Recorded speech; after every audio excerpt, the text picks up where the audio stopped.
Hi friend, এখন আমি তোমাদের একটা গেম দেখাবো।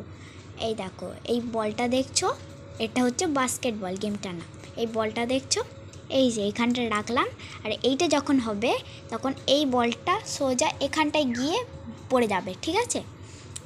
চলো এখন আমি 7-এ দিয়ে রাখি, দেখি 7-এ আছে, 6-এ আছে, আমি 7-এ করে দিচ্ছি। চলো স্টার্ট করা যাক।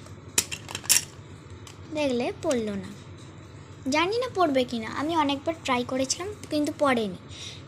একবার পড়েছিল দিয়ে আর পড়েনি, আবার দেখছি ট্রাই করে পড়ে কি না। আর তোমাদের সাথেও এটা শেয়ার করছি। এই দেখো একবারে পড়ে গেছে, এই দেখো কত সুন্দর পড়ে গেছে। কেমন লাগলো জানিও, আর অনেক অনেক লাইক সাবস্ক্রাইব করো, ঠিক আছে?